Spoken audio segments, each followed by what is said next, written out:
Salut les amis, bon aujourd'hui on va parler de la santé, qu'est-ce qui se passe en fait, comment ça se fait qu'on arrive à tomber malade, qu'à développer des pathologies chroniques, etc., etc. Comme vous voyez aujourd'hui je suis pas très en forme, je suis un peu malade.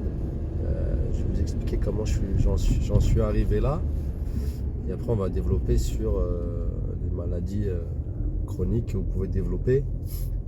Parce qu'en fait, ça suit globalement le même processus. Allez, juste après l'intro.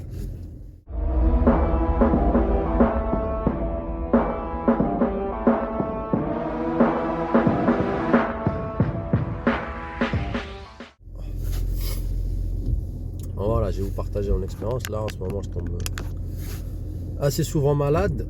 Je sais pas, je dirais, bon, c'est pas des grosses maladies, hein, mais un petit rhume, des choses comme ça. De la toux, tout ça. Après, tu as du mal à dormir parce que tu tousses. Du coup, tu as du mal à récupérer. Donc, du coup, encore un peu plus malade, etc. Bah là, actuellement, je tombe malade pour la simple et bonne raison. En fait, si vous faites votre propre analyse, vous allez voir. En général, quand vous tombez malade, c'est souvent que vous êtes en sur-régime au niveau du travail, au niveau de la vie au quotidien. Souvent, c'est que vous essayez de gérer plein de choses en même temps. Il y a des choses qui viennent se rajouter. Et au final, votre corps il est en train de vous envoyer des petits signaux d'alerte. D'autant plus que je dors un petit peu moins en ce moment. Parce que voilà, je suis dans les travaux, donc il faut prendre les mesures, etc. Il y a beaucoup de calculs en tête. Que ce soit au niveau du chiffrage, au niveau des mètres carrés, au niveau de tout. Plus le travail à côté, plus les réseaux sociaux, YouTube et Instagram. Donc avec un petit manque de sommeil, parce que faire les vidéos, en général, je les fais le soir. Du coup, je dors un petit peu moins. Et en fait, l'accumulation petit à petit fait que sur le long terme, eh ben, vous allez être un petit peu plus fébrile et un petit peu plus malade. Parce que votre corps, en fait, il ne peut pas absorber la totalité de ce que vous faites. Ça dépend des gens. Il y en a, ils ont une grosse capacité. Il n'y en a pas du tout. Moi, je connais mes limites. Hein. Donc, du coup, là, actuellement, je limite un peu la connexion au niveau des réseaux sociaux. Et j'essaie de dormir un petit peu plus. Avec une bonne tisane le soir. Et voilà. Donc, bon, je vous dis, je limite un peu. Là, je suis en train de faire une vidéo. Le mec, il est complètement à l'ouest. Il dit n'importe quoi. Bon, après, cette vidéo-là, dans la voiture, elle ne prend pas beaucoup de temps. Vu que j'ai 3/4 d'heure pour aller au taf, autant que je vous fasse une vidéo, je vous partage un petit peu ce qui peut vous arriver. Donc, après, sur tout ce qui va être pathologie chronique, ben, en fait, c'est un peu le même système. Quand vous emmaganisez. Quand vous en. C'est dur. Ah là, c'est dur. Bref, quand vous avez une charge de travail importante avec une charge mentale importante, il y a des gens, ils vont pas tomber malades petit à petit avec un petit rhume, peut-être une petite grippe ou quelque chose comme ça. Ils vont avoir une grosse capacité d'encaissement, on va dire, au niveau du corps. Le problème, c'est que le jour où ça va dégringoler, ça risque de dégringoler d'un coup.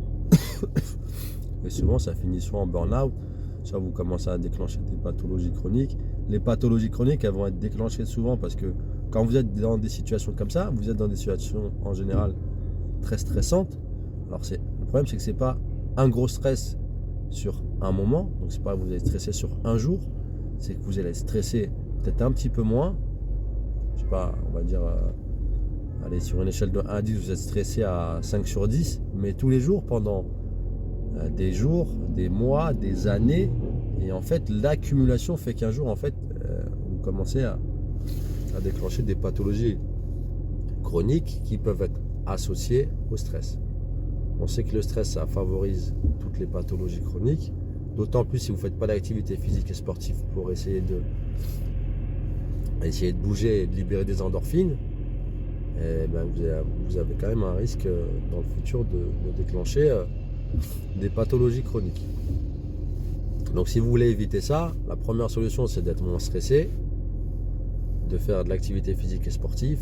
Donc moi, j'ai tendance à dire qu'il faut plus faire des activités où vous avez le cardio qui est engagé, parce que quand vous avez le cardio qui est engagé, il y a une libération d'endorphines qui est peut-être plus importante, c'est pas sûr, mais le fait d'être essoufflé, vous allez voir, il se passe quelque chose dans votre corps. En tout cas, moi, c'est ce que je remarque. Quand je fais mes séances de musculation, par exemple, je suis pas essoufflé. ça me fait du bien. Mais voilà, quand je vais courir ou jouer au foot ou jouer au basket, tout ça, à la fin, c'est pas du tout la même sensation. Je me sens beaucoup mieux après avoir fait un exercice cardio. Cardio, et encore mieux si c'est cardio et vous avez l'aspect social. Donc si vous faites des sports collectifs, ça sera sûrement peut-être un peu mieux. Surtout si vous êtes sensible à la sociabilité, vous avez besoin de voir des gens. Ça aussi, c'est super important. Donc voilà, je crois que c'était tout ce que je voulais vous dire. Donc désolé, j'ai pas trop la forme là. Donc je vous fais une petite vidéo comme je peux. Voilà. Sur ce, je vous dis à la prochaine. C'est la vidéo, elle était courte. N'hésitez pas à me mettre un commentaire par rapport à l'algorithme YouTube. Et un petit pouce bleu si vous avez aimé la vidéo. Voilà. Et abonnez-vous. Voilà. Bon, allez, à plus. One shot, that's all you got. Take it right now, before you get lost, yeah. One shot, that's all you got. Write your own story, you control the plot, yeah. One shot, that's all you got. Could drop dead now of a fucking blood clot, yeah.